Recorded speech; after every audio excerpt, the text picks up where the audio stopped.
नमस्कार साथियों, मैं मिथिलेश सिंह ज्योतिष की चर्चा में आप सभी के बीच हाजिर हूँ। इसी के साथ आप सभी से आग्रह करता हूँ, चैनल को सब्सक्राइब करें, लाइक करें और शेयर करें। आप सभी का यूट्यूब चैनल मीट एस्ट्रो 10 पर स्वागत है।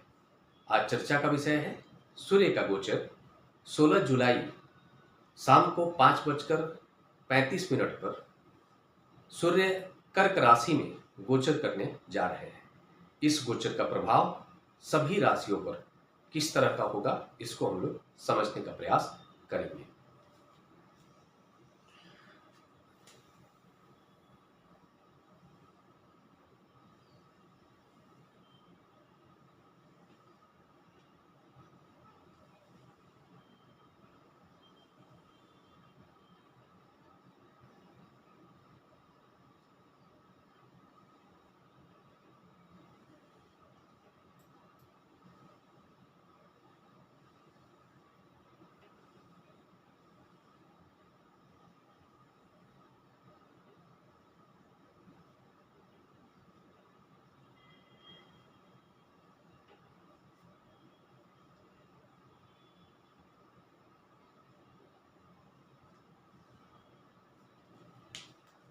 सूर्य अभी मिथुन राशि में गोचर कर रहे हैं और 16 जुलाई को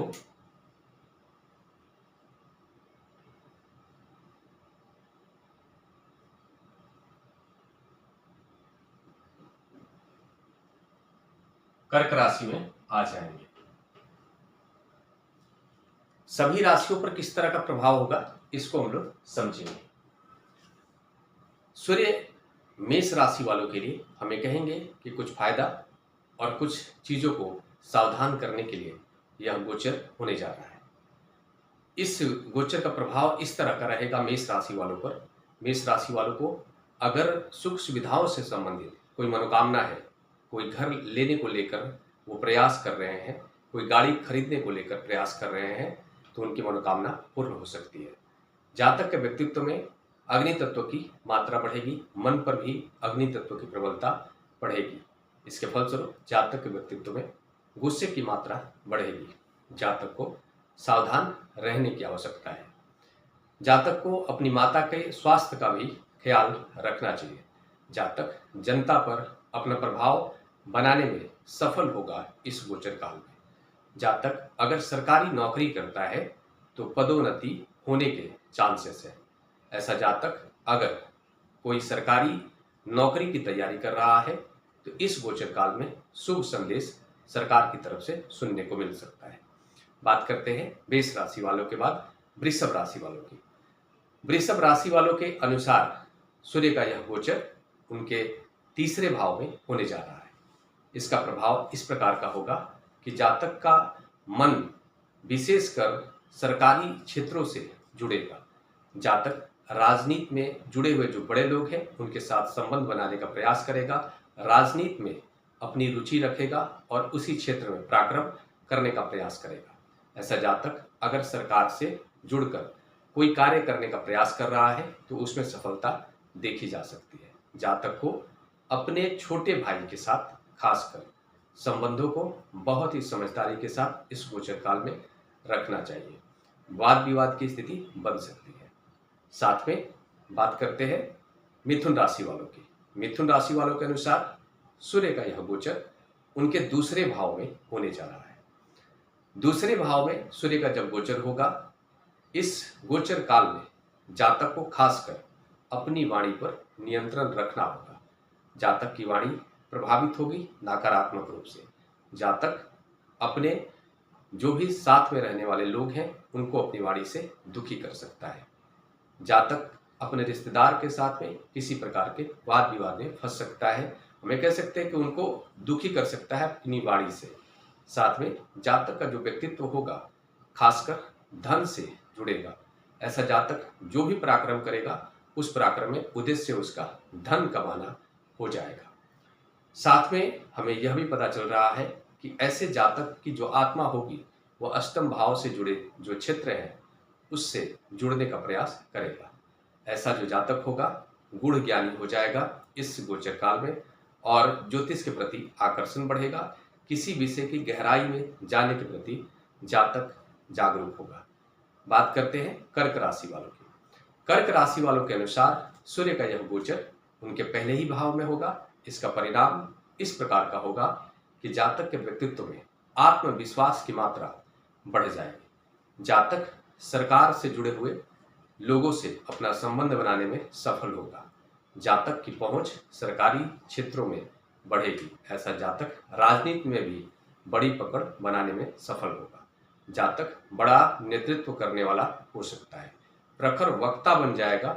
इस गोचर काल में जातक, हम ये कह सकते हैं कि जातक के व्यक्तित्व में अग्नि तत्व की मात्रा बढ़ेगी। इसलिए ऐसे जातक को खासकर गुस्से पर थोड़ा सा नियंत्रण रखना चाहिए। ऐसे जातक को खासकर अपनी माता के स्वास्थ्य का भी ख्याल रखना होगा।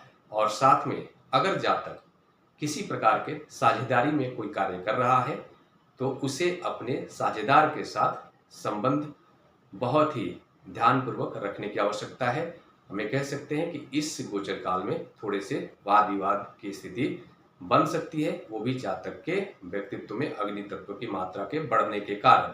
इसलिए ऐसे जातक को खासकर ख्याल रखना चाहिए। साथ में जातक को अपने जीवन साथी के साथ भी खासकर वाद विवाद से बचना चाहिए। इस गोचर काल में थोड़े से मनमुटाव की स्थिति दर्शाता है। अगर किसी भी जातक का इस तरह का कर्क राशि वाले, उस जातक को इस गोचर काल में खासकर ओम नमः शिवाय का जाप करना चाहिए। बात करते हैं सिंह राशि वालों की।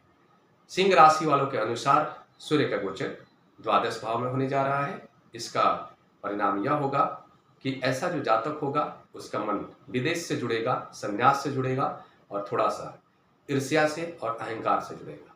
ऐसा जो जातक होगा विदेश जाने के प्रति रुचि रखेगा, विदेश जाने का प्रयास कर सकता है। साथ में थोड़ा सा संन्यास की मात्रा भी जातक के व्यक्तित्व में बढ़ेगी, त्याग की मात्रा भी बढ़ेगी। थोड़ा जातक दिखावे प्रवृत्ति का भी इस गोचर काल में हो सकता है। बात करते हैं कन्या राशि वालों की।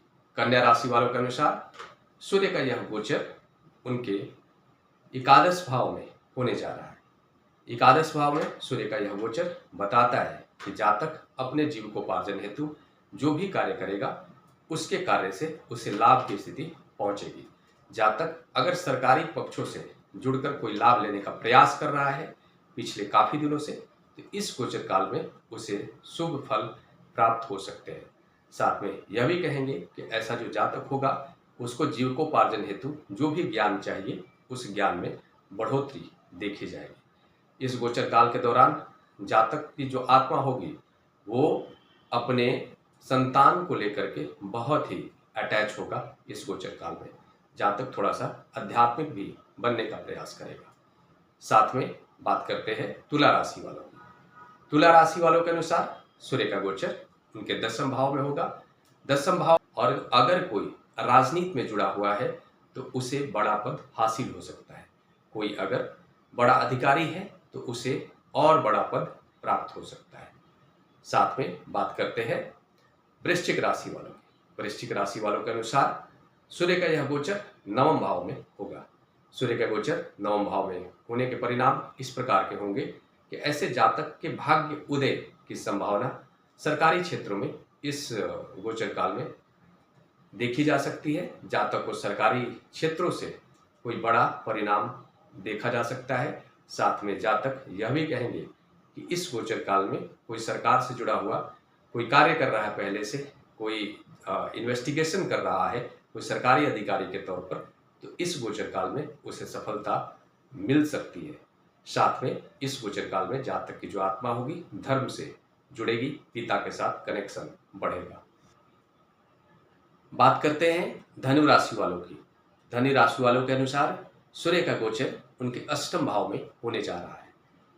धनु राशि वालों के लिए सूर्य की भूमिका नवम भाव के स्वामी ग्रह के रूप में है, जो अपने से द्वादश भाव में होकर और अष्टम भाव में सूर्य गोचर करने जा रहे हैं कर्क राशि में। इसका परिणाम इस प्रकार का होगा कि जातक के भाग्य उदय की संभावना अष्टम भाव से जुड़े हुए क्षेत्रों में हो सकता है। जातक कोई सरकार से जुड़ा हुआ कार्य कर रहा है तो ऐसे कार्य में कोई जासूसी से संबंधित कार्य कर रहा है, उसमें सफलता देखी जा सकती है। अगर कोई बड़ा अधिकारी है और किसी किसी केस को लेकर के इन्वेस्टिगेशन कर रहा है, इस गोचर काल में सफलता मिल सकती है। साथ में यह भी कहेंगे कि अगर कोई धनु राशि का जातक है तो उसे स्वास्थ्य को लेकर सावधान रहने की आवश्यकता है। खासकर हृदय रोगों से संबंधित समस्याओं को लेकर सावधान रहना है, आंखों से संबंधित समस्या को लेकर सावधान रहना है, और हृदय रोग के साथ साथ ब्लड से संबंधित जो जुड़े हुए जो बीमारियां होती हैं उसको लेकर सावधान रहना है। बात करते हैं मकर राशि वालों की। मकर राशि वालों के अनुसार सूर्य का गोचर सप्तम भाव में होने जा रहा है। सप्तम भाव में सूर्य का गोचर बता रहा है कि अष्टमेश होंगे सूर्य, और सप्तम भाव में कर्क राशि में उनका गोचर हो रहा है। इसका परिणाम इस प्रकार का होगा कि ऐसा जो जातक होगा इस पीरियड में उसके व्यक्तित्व पर आत्मविश्वास की मात्रा बढ़ेगी, प्रखर वक्ता बनेगा, लीडर बनने की जो क्षमता है उसकी बढ़ जाएगी, सरकारी क्षेत्रों में पहुंच बढ़ेगी, राजनेताओं से उसके संबंध बढ़ेंगे। अगर कोई प्रयास कर रहा है सरकारी क्षेत्र में तो इस गोचर काल में वो सफल हो सकता है। साथ में व्यक्तित्व में गुस्से की मात्रा बढ़ेगी, थोड़ा ध्यान देने की संभावना है। जातक को खासकर इस गोचर काल में अपने किसी भी प्रकार के चरित्र को लेकर सावधान रहने की संभावना है, सावधान रहने की जरूरत है, आवश्यकता है। इस गोचर काल में उसके ऊपर लांछन किसी प्रकार का लग सकता है। साथ में हम यह भी कहेंगे कि इस गोचर काल में जातक के व्यक्तित्व से किसी गुप्त हमें कह सकते हैं कि संबंध भी बनते हुए देखे जा सकते हैं। जातक को सावधान रहना चाहिए। बात करते हैं कुंभ राशि वालों की। कुंभ राशि वालों के अनुसार सूर्य का गोचर उनके सप्तम भाव में होगा, और माफ कीजिएगा, सूर्य का गोचर उनके छठे भाव में होगा, और इसका परिणाम इस प्रकार का होगा कि ऐसे जातक के बारे में कहेंगे कि वो अपने दुश्मनों पर हावी रहेगा। जातक के व्यक्तित्व में प्रतियोगिता के भाव बढ़ेंगे, और साथ में यह भी कहेंगे कि ऐसे जातक को खासकर वाद विवाद से बचना चाहिए। जातक के ऊपर किसी प्रकार का वाद विवाद की स्थिति बनेगी, वो भले विजयी रहेगा लेकिन वाद विवाद की स्थिति देखी जा सकती है। साथ में हृदय रोग से संबंधित, आंखों से संबंधित, खासकर लेफ्ट आई से संबंधित समस्याओं को लेकर सावधान रहने की आवश्यकता है। ऋण लेने से जातक को बचना चाहिए, और साथ में यह भी कहेंगे कि इस गोचर काल में जातक को खासकर अपने गुस्से पर भी नियंत्रण रखने की आवश्यकता है। वो किसी प्रकार के लड़ाई झगड़े में या वाद विवाद में पड़ सकता है। अपने जीवन साथी के साथ खासकर जो भी कुंभ राशि वाले हैं इस गोचर काल में सावधान रहें, वाद विवाद से उन्हें बचना चाहिए। बात करते हैं मीन राशि वालों की। मीन राशि वालों के अनुसार सूर्य का गोचर पंचम भाव में कर्क राशि में होगा, और सूर्य षष्ठेश होंगे। इसके परिणाम इस प्रकार के होंगे कि जातक का जो विशेष ज्ञान होगा वो छठे भाव से जुड़े हुए जो क्षेत्र हैं उस क्षेत्र में होगा। ऐसा जातक बहुत अच्छा वक्ता बन सकता है। अगर वो अधिवक्ता के तौर पर कार्य कर रहा है तो इस गोचर काल में हमें कह सकते हैं कि जातक बहुत बड़ी सफलता हासिल कर सकता है। उसके नाम बड़े होंगे, इस पीरियड में उसके नाम में बढ़ोतरी होगी, आदर सम्मान बढ़ेगा। साथ में यह भी कहेंगे कि ऐसे जातक को खासकर छठे भाव से संबंध होना पंचम भाव का, यह भी बताता है कि जातक को खासकर अपने संतान को लेकर के थोड़ा सा हमें कह सकते हैं कि सावधान रहना चाहिए, और साथ में आंखों से संबंधित खासकर जो समस्याएं होती हैं उसको लेकर सावधान रहना चाहिए। माता के साथ में संबंधों को लेकर सावधान रहना चाहिए, और जनता के साथ में जातक का जो संबंध होगा उसके थोड़े से प्रतिकूल प्रभाव देखे जा सकते हैं। वाद विवाद बनता हुआ देखा जा सकता है जनता के बीच। अगर जनता से जुड़ा हुआ कोई कार्य कर रहे हैं तो उसमें ऐसे जातक को खासकर विशेष ख्याल रखते हुए आगे बढ़ना चाहिए इस गोचर काल में। और सभी के लिए हम ये कहेंगे कि इस गोचर पीरियड में जातक को शिवलिंग पर जल अभिषेक सभी को देना चाहिए, सभी के लिए फायदेमंद होगा। क्योंकि सूर्य जब कर्क राशि में गोचर करेंगे तो सभी के मन के ऊपर उसका नकारात्मक प्रभाव होगा, चंद्रमा नकारात्मक रूप से प्रभावित होंगे। इसके फलस्वरूप हमें कहेंगे कि जातक के व्यक्तित्व में अग्नि तत्व की मात्रा बढ़ेगी, और हर व्यक्ति गुस्से वाला हो सकता है, लड़ाई झगड़े की प्रवृत्ति बढ़ेगी सूर्य का यह गोचर चंद्रमा कर्क राशि में होने के कारण। इसलिए सभी को चाहिए कि वो शिवलिंग पर जल अभिषेक करे, सबके लिए फायदेमंद होगा। वो अलग बात है कि किसी पर ज़्यादा प्रभाव होगा नकारात्मक, किसी पर कम प्रभाव होगा। बाकी सकारात्मक प्रभाव तो बताया ही गया है, सकारात्मक प्रभाव तो होना ही है अलग अलग राशियों के अनुसार। इसी के साथ नमस्कार। अगले विषय पर चर्चा के लिए आप सभी के बीच में मिलूंगा, तब तक के लिए मेरा नमस्कार।